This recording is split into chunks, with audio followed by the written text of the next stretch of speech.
Honestly, this could have been worse, and could very well get worse, and could very well be much worse through just information we simply don't have from what's happening in Armenian villages in Nagorno-Karabakh. But I do think that the Turks are probably exerting some influence to try to keep it from getting worse. To understand geopolitics, you must have the freedom to be honest. The More Freedom Foundation podcast. So, Rob, this week we have a very sad set of events unfolding. Yeah, there's not much space for a cute segue this week. We'll be talking about Nagorno-Karabakh and what is unfolding there. Our Artsakh. Artsakh is not a name that I prefer to use, but it's certainly one that's thrown around. I think that it's important to emphasize at the beginning that I am traditionally someone who's very much a Turkey advocate, and the way that I've covered this conflict, I've been quite much more sympathetic to Azerbaijan than most media sources. And that's not going to change today. But I think it's important to emphasize that what's happening now is pretty horrifying, and its history is happening. And also, we're not fully aware of what exactly is happening. Certainly. The true extent of atrocities that may or may not be being committed is unknown at this point. It's imaginable that Azerbaijan is acting with, if they were smart, they'd be acting with a great deal of restraint. Unfortunately, I don't think what we've seen from Azerbaijan so far makes it seem that that's likely. The sad fact is they are likely to get what they want without brutality. It seems, as of this recording, it seems that at least half, perhaps more than half, of the Armenians that were left in Nagorno-Karabakh have left and are doing so in part motivated by intimidation from the Azeri military, but I would say largely, certainly in the urban environments, simply by fear of what the new set of circumstances might bring. One of the sadder things is, wasn't there an EU attempted negotiation where Armenia said they'd give up this region, and Azerbaijan was like, it's okay, we'll probably take that region and some other regions as well. We don't really need this agreement. Well, the fact is, Rory, and as I said at the beginning, I'm someone who's a lot more sympathetic to Azerbaijan and Turkey. Mm-hmm. I think that what we have to keep front and center is the suffering of these tens of thousands of Armenians who had very little to do with the crimes committed by Armenian leadership. I do think it's worth pointing out just how extraordinarily irresponsible a solid 3 decades worth of Armenian leadership has been.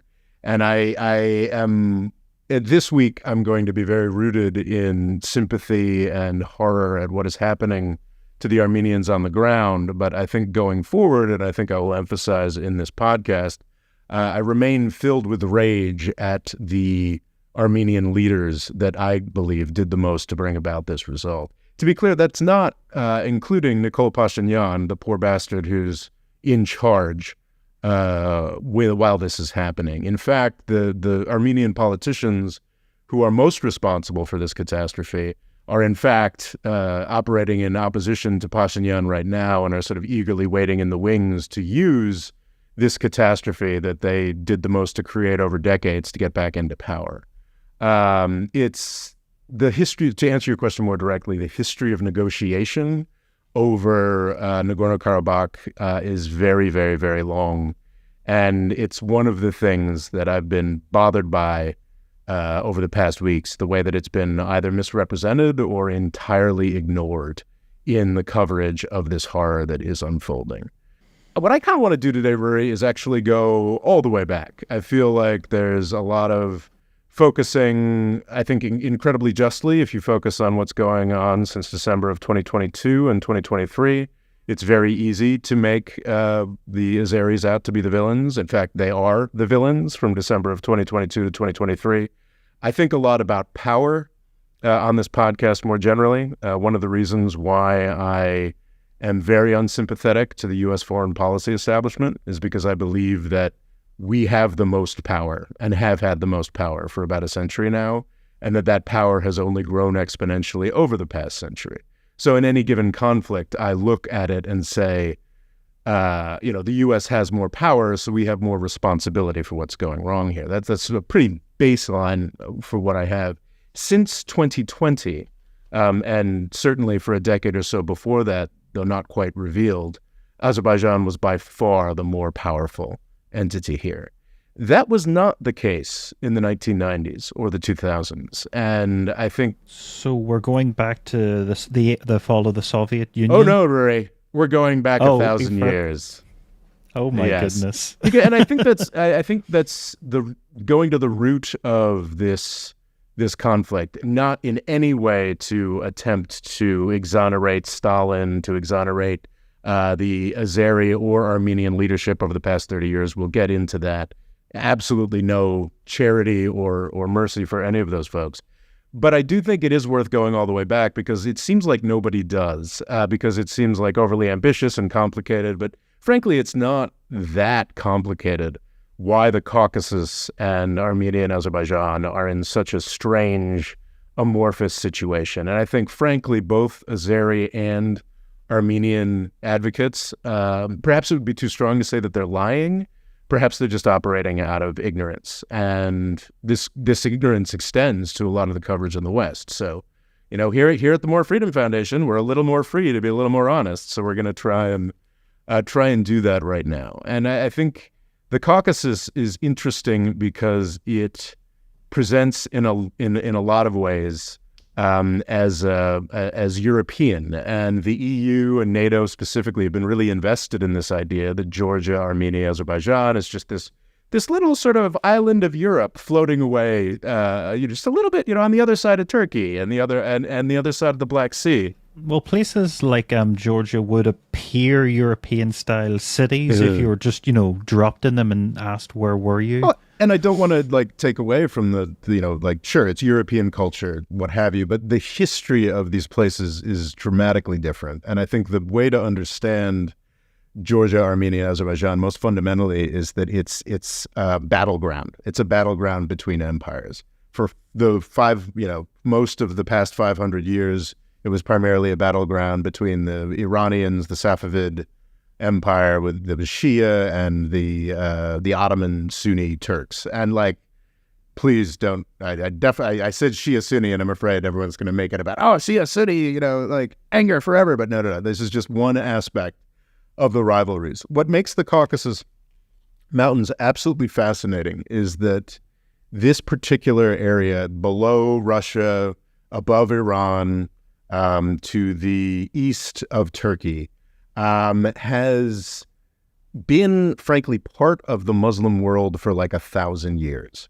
You've got Yugoslavia, you've got a lot of Central or Eastern Europe, however you want to talk about it, that spent a lot of time as part of the Muslim world after the Ottoman conquest in the 1300s through it varies across across Central Europe, how long that exposure was, how deep that was. But for most of Central Europe, Central and Eastern Europe, those countries began to come out of the Muslim world in the 1700s, and certainly by the 1800s, and before falling under communism and the unique weirdness that is the Soviet Union and the Soviet Union's sort of imperial influence. They had decades, if not a century or two, to develop along with Europe and to be part of the mainstream of European stuff. The Caucasus didn't really have that. If you really talk about the point where Georgia and Armenia and Azerbaijan, to a lesser extent, were able to start talking about being part of the European mainstream, you're talking about the 1990s, frankly. These areas were contested between the Turks and the Persians up until the 1800s. And then in the early 1800s, one first thing that makes the Caucasus so distinctive is that they were in the Muslim world. They were largely conquered by the Muslim world, arguably going back as far as 1,000 years, but certainly going back centuries. And what made it different from, say, Iraq or much of the territory of what is now Russia that was taken in the 1600s through 1800s, is that it was able to hold on to a Christian identity because of the difficulty of the terrain, because of the Caucasus Mountains. It's fascinating when you think like Chechnya, Ingushetia, parts of Russia that are very, very Muslim, and that has been a huge issue for those regions and in Russian politics and what have you. Those are above the Caucasus, and then below the Caucasus you've got Persia, and then to the west of the Caucasus for however many hundreds of miles that Turkey and Anatolia is, that's all Muslim as well. So it was this island of weirdly preserved Christian territory. And the way that a lot of these Muslim empires worked is that they were like, oh man, this mountainous territory is a real pain in the ass. So what they would do is they would preserve actual Christian kings to act as vassals to sort of, and sometimes these territories would be ruled by satrapies or emirates or this, that, and the other thing. But sometimes, and I think the Georgians have a much, much stronger historical claim to this, to really have sort of thousands of years of a Georgian polity. The Armenians don't really have that. And the Azeris, it's interesting because you've got the Armenians and the Azeris just sort of combating against each other, making these competing historical claims, when the sad truth is that they don't have that. Neither one of them really has the history of being in control of this territory for 1,000 years. There absolutely were grand Armenian kingdoms. The city of Ani is one of the most extraordinary sites. It's in eastern Turkey at this point, but it's a grand, old, ruined Armenian capital city, and I couldn't recommend it more to people. But the fact is that Armenians were a crucial part, and in some eras, a privileged part of the Ottoman hierarchy, of the Ottoman Empire. And there was not a large-scale, continuous Armenian polity in this area. And I think a lot of Armenian nationalists ignore that. The fact is, the sad or happy fact, happy then, sad now, is that this territory has been a patchwork of Christian and Muslim societies, of Turkic and Armenian societies for 1,000 years. And what intervened was modern ideas of nationalism. And this idea that we need to be somehow separate, we need to have these contiguous territories that are just ours. And it's really shocking. I spent the morning just going through a documentary that I think was fairly balanced, just talking about or really balanced towards the Armenians, frankly, talking about the 1990s war. And it was just fascinating talking about these names that have become very familiar to us over the past 3 years of covering Azerbaijan's conquest of Nagorno-Karabakh. You know, in the 1980s, Shusha, which was the territory that Azerbaijan took, I think the city or village that Azerbaijan took in 2020 that convinced the Armenians that the gig was up and they needed to find some kind of armistice, was in Nagorno-Karabakh, not in one of the surrounding territories that we'll talk about, was in Nagorno-Karabakh proper, and it was an Azeri city in the 1980s until it was entirely ethnically cleansed and became part of the Republic of Artsakh, which is just one of the reasons why I don't really like that terminology that we're all expected to just sort of reverence at this point. So that incredible complexity, that sort of surviving sort of Christian rump in the Caucasus has led to the very distinct character of that region. So frankly, both Azeri and Armenian claims to own this territory that's always been ours, that is ours forever, are both kind of not true. And there are elements of truth to that. There absolutely have been Turkic people living in villages in across the territory of Armenia and Azerbaijan for 1,000 years. There absolutely have been villages of Armenian people that have been established across Armenia and Azerbaijan for thousands of years. I think the Armenian claims that there's more millennia of continuity there might have some merit to them. But the truth is that for 1,000 years, they lived in that patchwork not necessarily always happily. Certainly people oversell the tolerance of Muslim empires and sort of ignore the fact that we're talking about thousands of years of different versions of Muslim empires and emirates. Some of them were savage and horrific. Some of them were quite tolerant, even to modernize. Like it's just incredible variation that both the Azeris and the Armenians are trying to twist around very silly 19th century mythology around nationalism. And one thing that really gets my goat, and I think probably unwisely distances me from like the sympathy that I should have for Nagorno-Karabakh at this point. These tens of thousands of people, as many as 120,000 people, depending on whose numbers you believe, are the victims of history. And just like it was the podcast I was listening to this morning, where there's just some guy just like blithely ignoring everything that's happened, that makes this conflict so tragic, and just pretending it's a story of cartoonish Azeri villainy, is honestly a disservice to the people of the Armenians of Nagorno-Karabakh, because they are, I would argue, certainly victims of the Azeris, but also victims of Armenian leadership that hew to that exact narrative of exclusive Azeri villainy.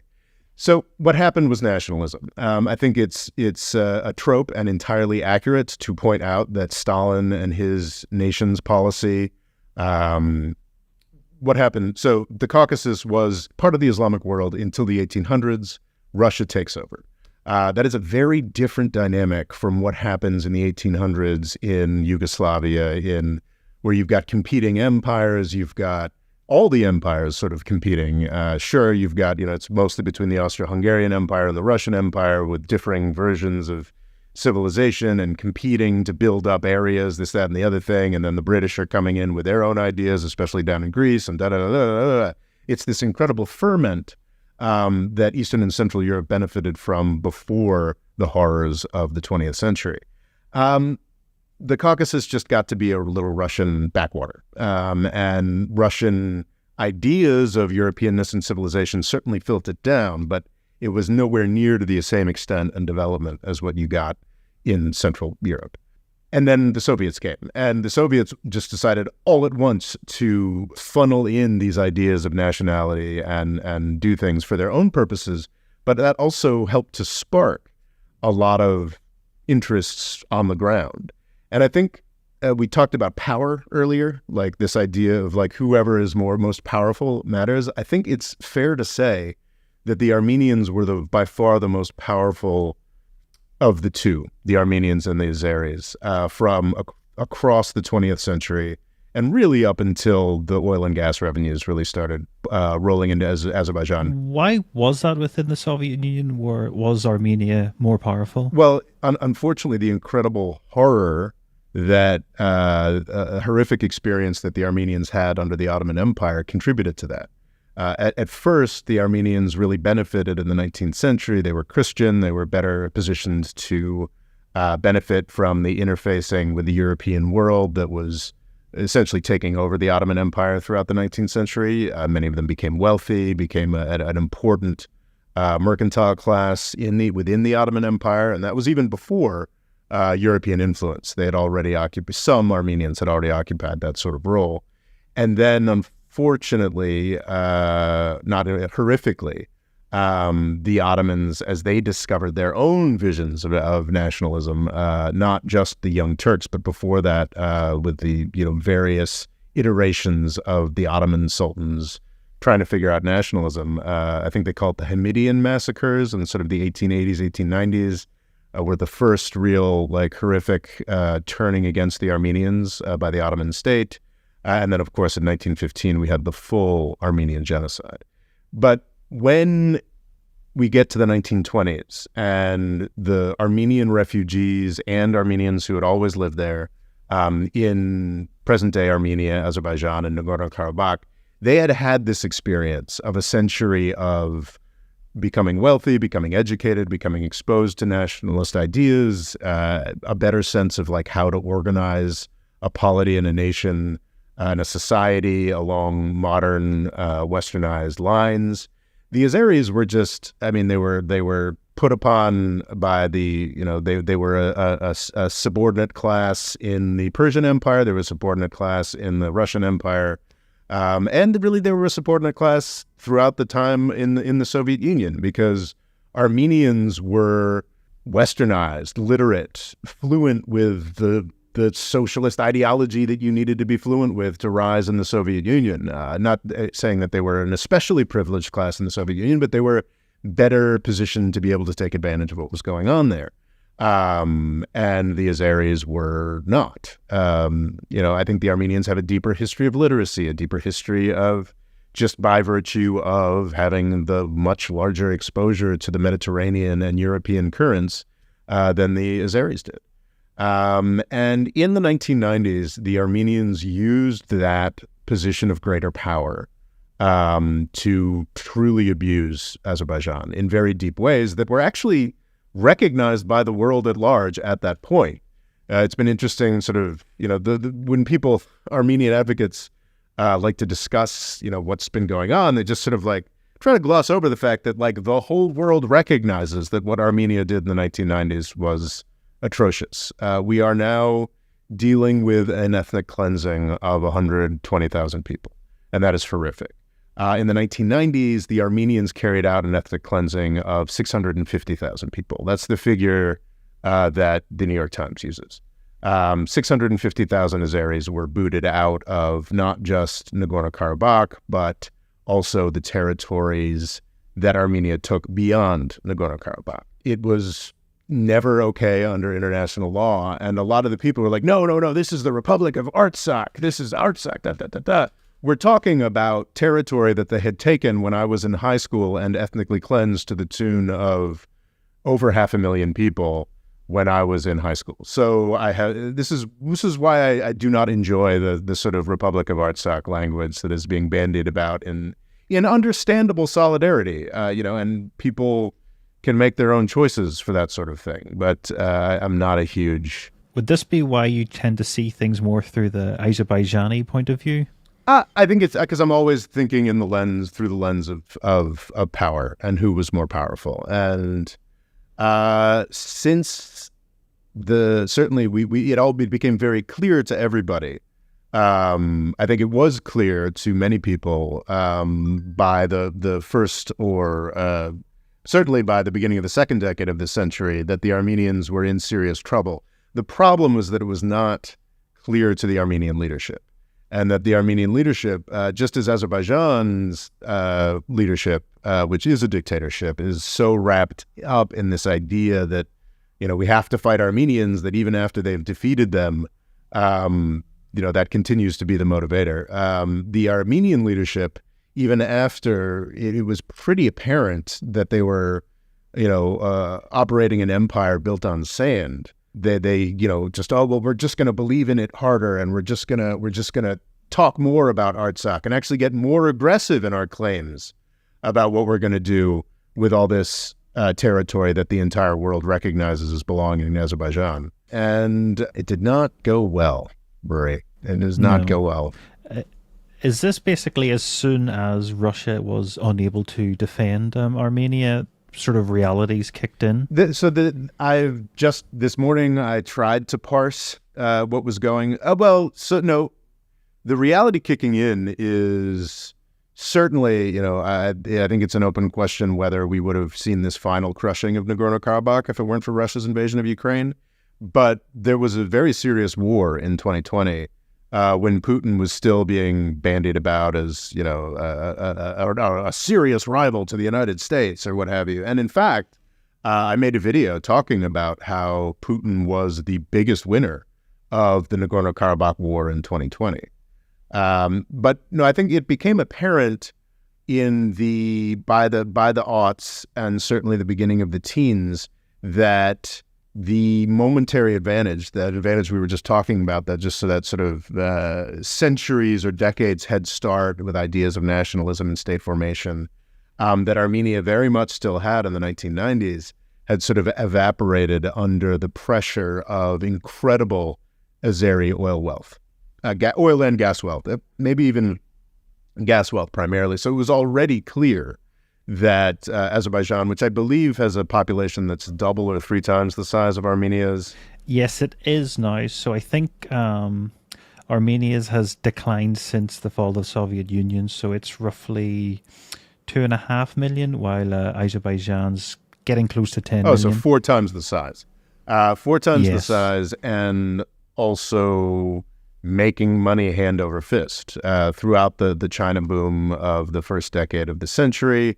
It was good times for Azerbaijan. And I don't know I think I know what the Armenian leadership was thinking. They're like, well, we've got Russia, we've got the West, we've got Armenian diasporas in California and Paris that are going to defend us. We can, if we're just tough enough, talk enough stuff, we'll be able to hold the line. And what happened in 2020 is it became very clear that they could not hold the line.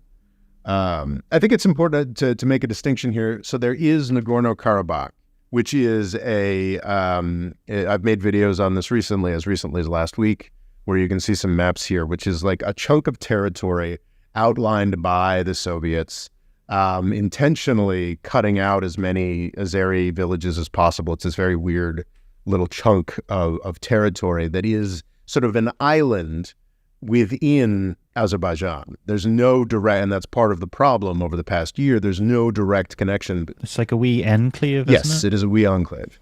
It is a floating within Azerbaijan. It does look very unnatural. And even with the work that the Soviets did to carve out as many Azeri villages in that, there were serious Azeri villages within that in the 1980s, as we talked about Shusha earlier. So it's this weird thing. So in the 1990s, the Armenians had, at the government level, the Armenians definitely, I think it's fair to say, but keep in mind I'm biased and this is not deep research, but at the governing level, I think it was the Armenians who saw the collapse of the Soviet Union, or even before the collapse, with Gorbachev's glasnost and perestroika, saw this as the time to okay, now we're gonna get ours. We're gonna make sure that this enclave gets added to Armenia instead of Azerbaijan, and any other territory, even if it's majority Azeri, we're gonna work to get that added to Armenia as well. And they were at a political level working on this. I think you can make an argument that because the Azeris just simply didn't have the wherewithal to the extent that the Azeris had a modern political national idea of itself, it was one that was largely foisted upon them by the Soviets. And if your national idea and your national political will and sense of yourself is exclusively given to you by Stalin and the Soviets, it's not going to be as strong. It's not going to be as powerful. And you talk about this war in the 1990s where the Armenians were actually fairly well armed, fairly well provided for by the diaspora, by better connections with the Soviets, by having just simply put in a decade of work before a full war broke out. And the Azeris were completely unprepared, despite even having a large, maybe back then their population was only double the size of Armenians. They were just completely unprepared at the outbreak of war. And the Armenians steamrolled them, absolutely steamrolled them. Took Nagorno-Karabakh, this enclave, had its own military force, which was actually just committed to be disbanded over the past 72 hours. Its own defense force, its own military force. It was able to fight against the Azeri military. The Armenia proper military fought against the Azeri military, and there just wasn't much of an Azeri military to fight against. So over the course of a really just nasty war, in 92, it ended in 1994. I don't know if you call the formal start of the war in 1991 or 1992, but there were tit-for-tat reprisals and savagery and nastiness. And I would not exonerate the Azeris on any. They were certainly the weaker actors, but that doesn't mean that they didn't do horrifically brutal things. I think Sumgait was an early massacre. It is interesting though, because if you spend any time in YouTube comments with dueling Azeri and Armenian nationalists, the Azeris will go, "Oh, Khojaly, you murdered all our people in Khojaly," and then the Armenians will be like, "Well, you murdered all our people in Sumgait first." And then you look at the details, and Sumgait was 50 people were killed, horrific, and Khojaly, 1,000 Azeris were slaughtered. men, women, and children. Like throughout the story of the 1990s conflict, there's this imbalance. The Azeris certainly committed horrible atrocities and brutalities, but they were just not prepared for this conflict that Armenian politicians largely chose. And one of the truly pathological elements of this, one of the great problems, is that Armenian independence, the whole movement, the whole independence set of politicians and rhetoric that was around the initial setting up of the independent Armenian state was deeply rooted in wanting to beat up the Azeris over Karabakh. I was interested to learn just this morning that I think the initial independence leaders of Armenia had their genesis in something called the Karabakh Committee, which was basically a bunch of folks in Yerevan in Armenia proper, like trying to figure out how to annex Nagorno-Karabakh. And the leadership class, up until Pashinyan, was almost exclusively members of this Karabakh Committee. Part of the great dishonesty and failure of Armenians in negotiation over this issue in the 30 years between 1994, well, I guess 26 years between 1994 and 2020, was that they'd be like, oh, well, Nagorno-Karabakh's its own thing, and, they're kind of doing their own thing. And yet multiple presidents of the Armenian Republic would become presidents of the Armenian Republic after having leadership positions in Nagorno-Karabakh. So it's just this. Anyway, 1994, Armenians steamroll Azerbaijan, and this is crucial and is left out of every Armenian nationalist discussion, because if they do discuss it, then their whole story falls apart. Nagorno-Karabakh, that enclave we were talking about, in 1994, there were 5 other Azeri jurisdictions that surround Nagorno-Karabakh that allow that big chunk of Azerbaijan that was being called the Republic of Artsakh to exist. That is where 650,000 Azeris lived that were all driven out in sort of one of the greatest ethnic cleansings of the 1990s you've never heard of. That was pretty dark. Whenever I hear some Armenian nationalist talking about the virtues and the poor put upon nature of the Republic of Artsakh, it's impossible for me to not think of those 650,000 people. I read a great Twitter thread past couple of days. I retweeted it. This Azeri who was not Nagorno-Karabakh. He was in one of his family grew up in one of those jurisdictions that Armenia had taken, and he had to leave as a refugee in his youth. And it was a very poignant Twitter thread talking about his experience and how desperately sad he was to see that experience imposed on another 100,000 human beings that just happened to be Armenians. And it is incredibly tragic. But this is not just a continuation of the Armenian genocide. This is not exclusively about Azeri villainy. Since December of 2022, it's a story exclusively about Azeri villainy. They did not need to do this. They did not need to push this far. But because, and this is something that was just left out of that podcast I listened to this morning, is that the victory against Armenia and Nagorno-Karabakh was completely achieved in 2020. They took those 5 regions back. And honestly, the fact that Nagorno-Karabakh was allowed to continue to exist surrounded by Russian peacekeepers, it was like a fig leaf to the international community that actually really helped Azerbaijan, because they got to win everything they'd always wanted and not have to have the stain of ethnic cleansing over their heads. I don't think it's surprising how quickly Nagorno-Karabakh gave up. Last week it was 24 hours. 3 weeks ago I was reading about, oh gosh, the 3rd Nagorno-Karabakh war is about to start. We're going to see this horrific thing, and it literally lasted 24 hours. Like the main fighting was over in 2020. Well, they had been under siege for about 6 months, haven't they? Yes, since December of 2022, the Lachin corridor, which also I learned was mostly inhabited by Azeris and was taken during the 1994 war, became incredibly vital after 2020, because that was the corridor connecting the enclave of what was left of the enclave of Nagorno-Karabakh. In 2020, the Armenians in the Armenian state and the Armenians in Nagorno-Karabakh capitulated because I think Azerbaijan took Shusha and had taken, 30% to 50% of even Nagorno-Karabakh proper. So, but the only connection between Nagorno-Karabakh and the Armenian state was the Lachin corridor. And in December of 2022, Azerbaijan started blocking that.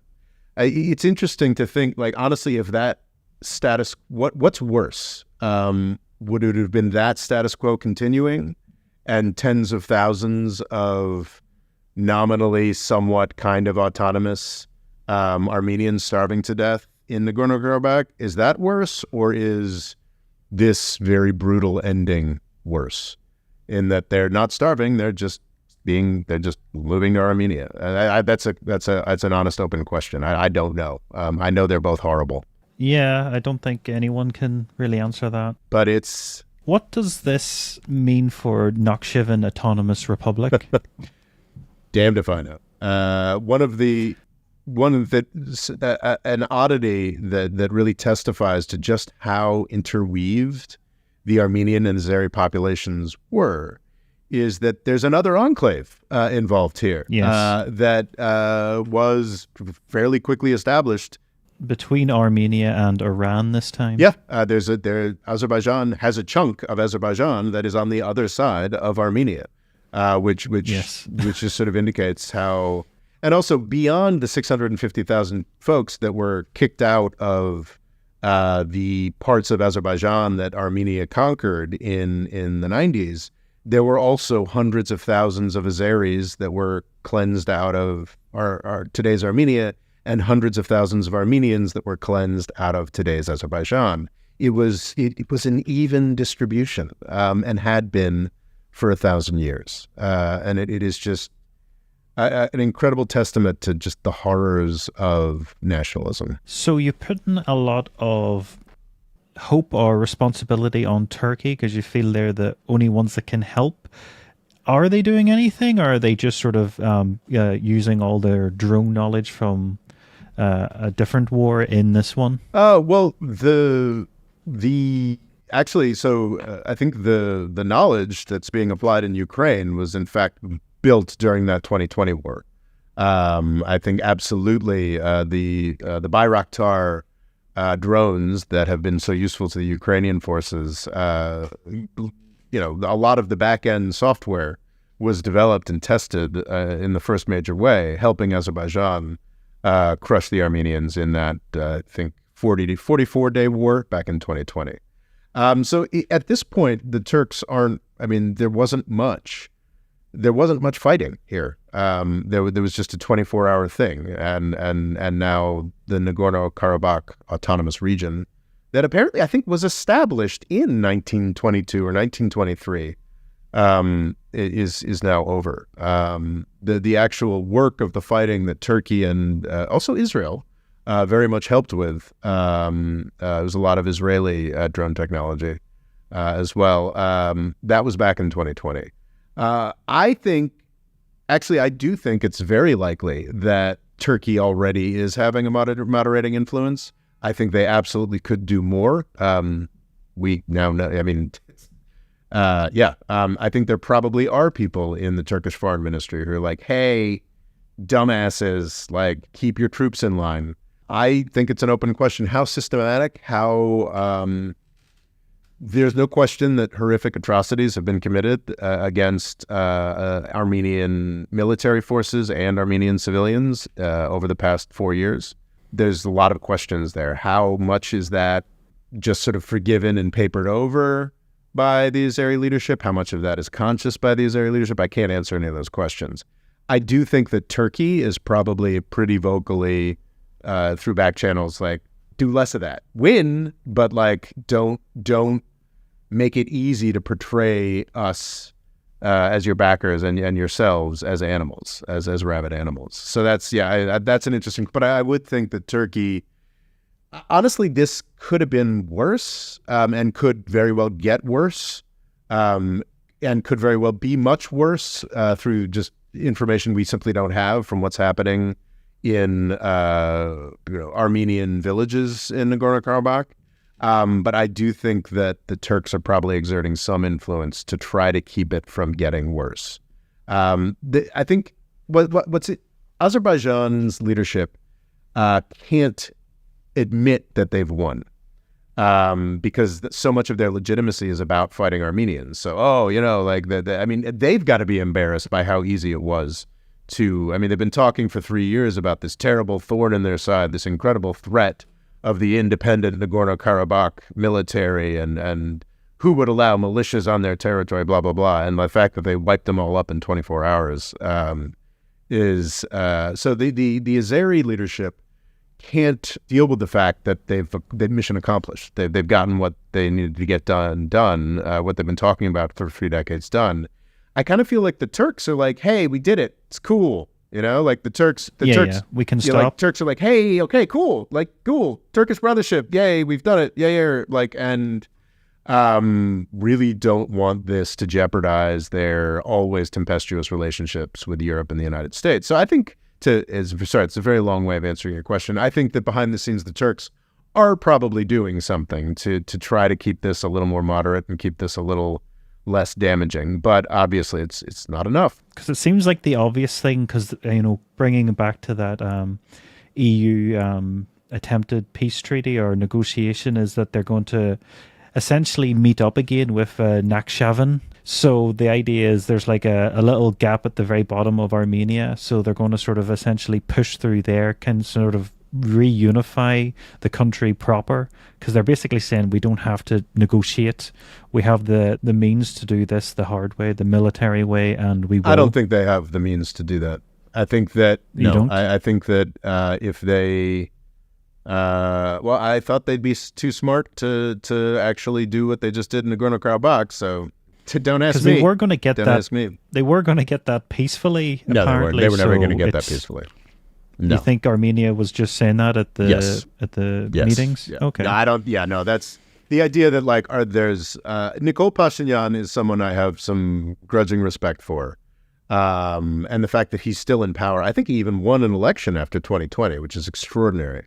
And he did come to power as probably the most democratic leader that Armenia had ever had. For it came to power in sort of a velvet revolution in 2018 and has won an election since, even after being the guy, in charge nominally when Nagorno-Karabakh was lost.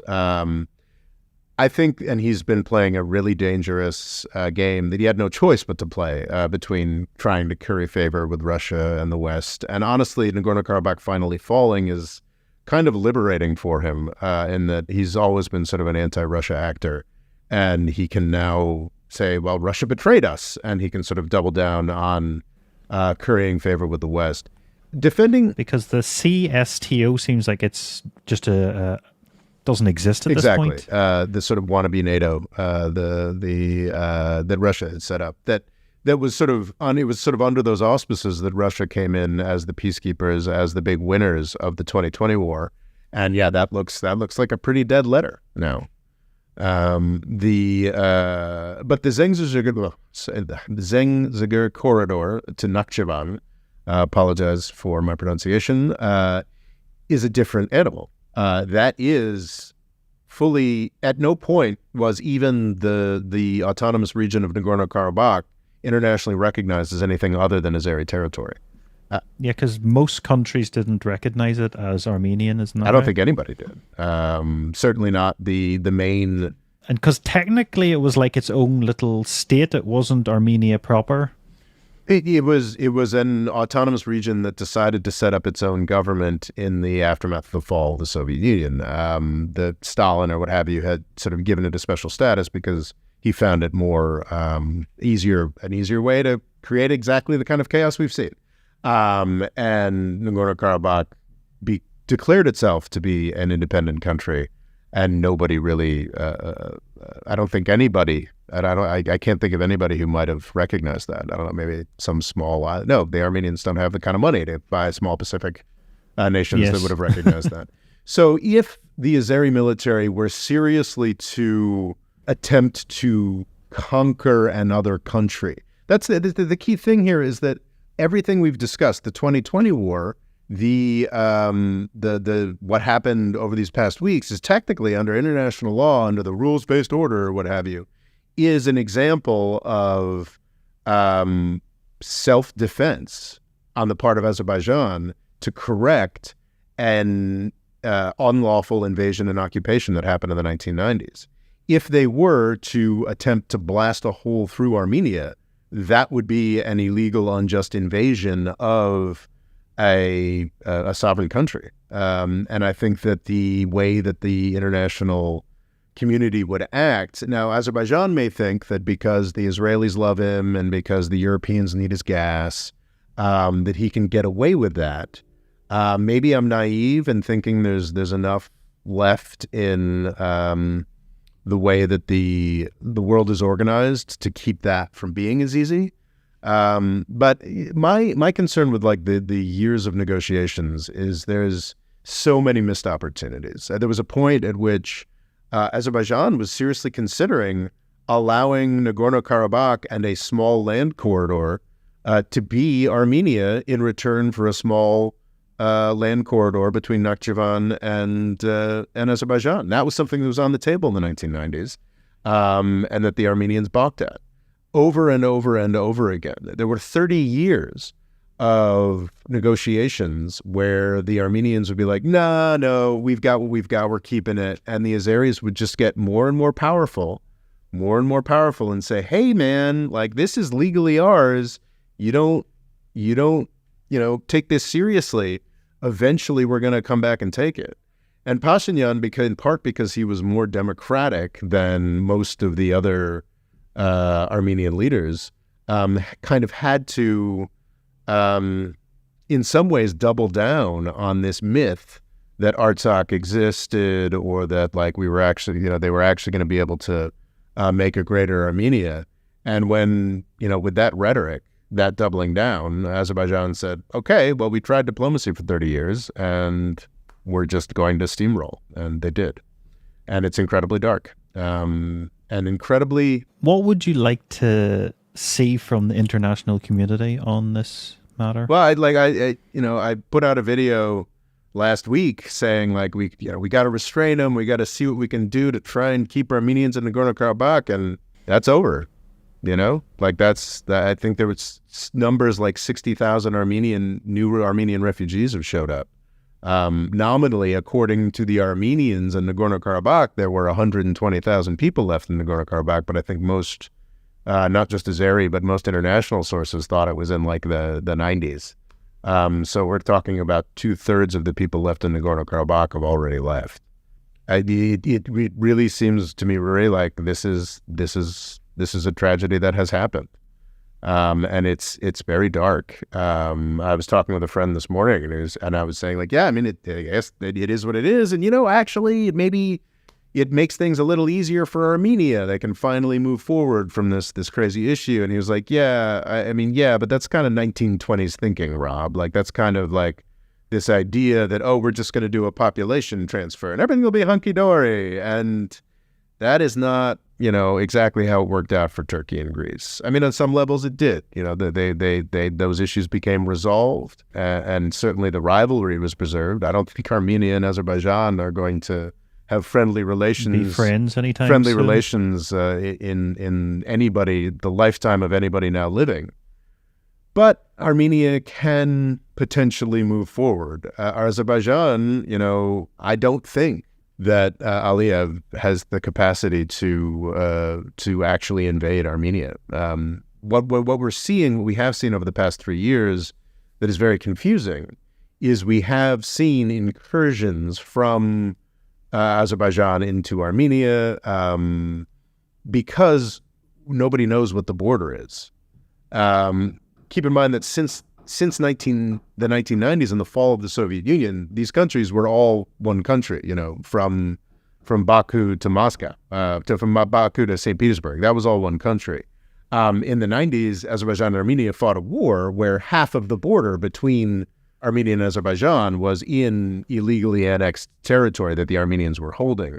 So I think there have been disputes where dozens of people have died over the past 3 years over that Armenian-Azeri border, but I think that's more of a function of sorting out where that border actually is than it is an invasion.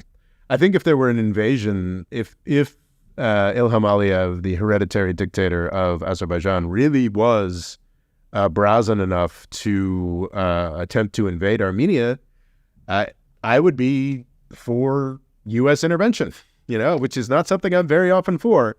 But that would be George W. Bush shit. That would be like actually invading another country.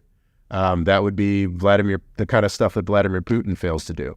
That would be, and you know what? Azerbaijan doesn't have nukes. We could obliterate an Azeri attempt to take Armenia from the Black Sea, from Malta, from frickin' Arizona. And when we should do so. But would it just America being nearby and showing its intent, like not even physically doing anything, not be enough to stop anything from actually happening? But no, I actually do believe, Ray, and this is very uncharacteristic to me, that if Azeri tanks rolled across the border in force, in a stab towards Yerevan, I think that the United States should blow up those tanks. And it wouldn't be a bad idea if Biden were to say we'll do that. We don't need to have. We've already got all the resources we need fairly close by to do that. Another in a long line of issues where we'd be on the exact same side as Iran, which would be kind of yeah. Maybe you're secretly best friends. It'll just take a long time to find out. Yeah. It's interesting, like I was thinking about just sort of historical parallels here, and also I do think it's worth mentioning, I think I have a reason to care about this and a reason to be as bothered by this as I am, and I think that any person who's dedicated their lives to these issues, a lot of the folks that I've been reading over the recent days, have a right to be very concerned about this.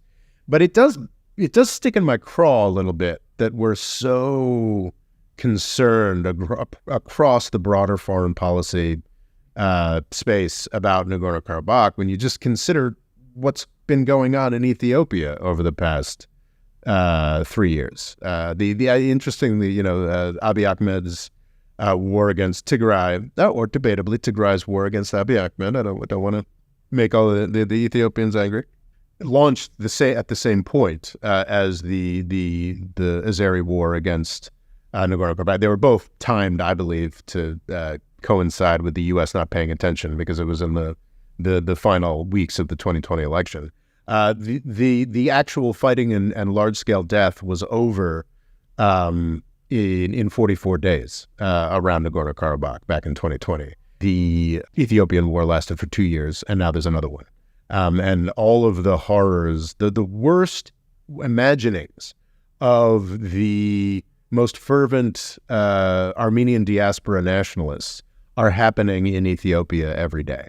And it is a little messed up that, we are so concerned about, a few 100,000 white Christians, really a little over 100,000 white Christians.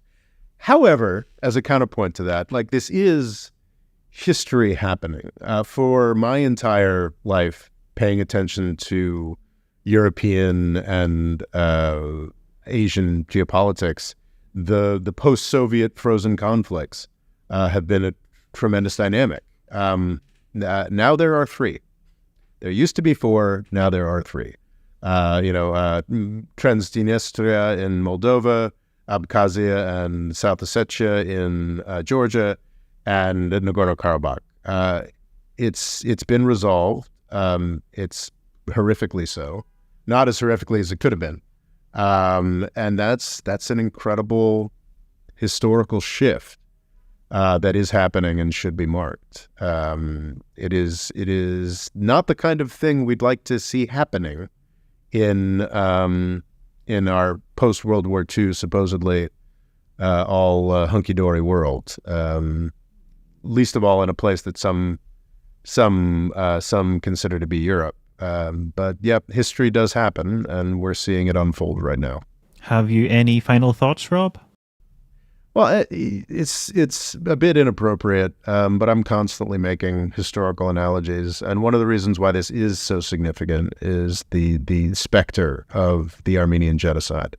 In 1915, the Ottoman government, falling apart as it was, carried out a policy of extermination against its Armenian population, and a lot of the refugees from that were the folks who founded modern Armenia and Nagorno-Karabakh, what have you. And it's interesting because certainly that historical episode is rightly front of people's minds as we deal with this horror. But I actually think of a different nationalities question in the Ottoman Empire. I think that I would never say that the people of Nagorno-Karabakh in any way deserve what is happening to them. But I do think that they have been put into this position, not like the Armenians in 1915, almost exclusively because of the evils of an aggressor. Not that there aren't evils of the aggressor here, but because of incredibly poor decisions by their own leadership. And that actually makes me think of the Greek populations of the Ottoman Empire. Some folks in recent years have attempted to talk about the Greek genocide and the putting what the Ottomans, or rather not the Ottomans, what Mustafa Kemal Ataturk, the founder of modern Turkey, did to the Greeks into the same bucket as what the Ottomans did to the Armenians. And there's been a lot of pushback to that because they're very different situations. What happened to the Greeks of Anatolia, who lived there for thousands of years, is that there was a Greek government who decided to take advantage of the Ottoman Empire's loss of World War I to invade the territory that was just becoming modern Turkey, and decided to push their luck and decided to rampage through and committed all kinds of horrific atrocities against the Turkish populace. And then the Turks pushed back, and truly with their own passels of truly horrific actions. And it's interesting thinking about that, and thinking about how, no matter how badly the Armenian leadership of today wants to cloak themselves in the virtue of the horrors of the 1915 genocide, it's actually something like the Greeks of the 1920s that the leadership bears incredible responsibility for, that makes it fundamentally very different. But let us never forget that whether you were a Greek in Anatolia in the 1920s who was forced to move to a Greece you'd never heard of, or whether you're a Nagorno-Karabakh citizen in 2023, being forced to leave behind everything that you know, we should always blame the leaders and not the people that suffer from bad leadership.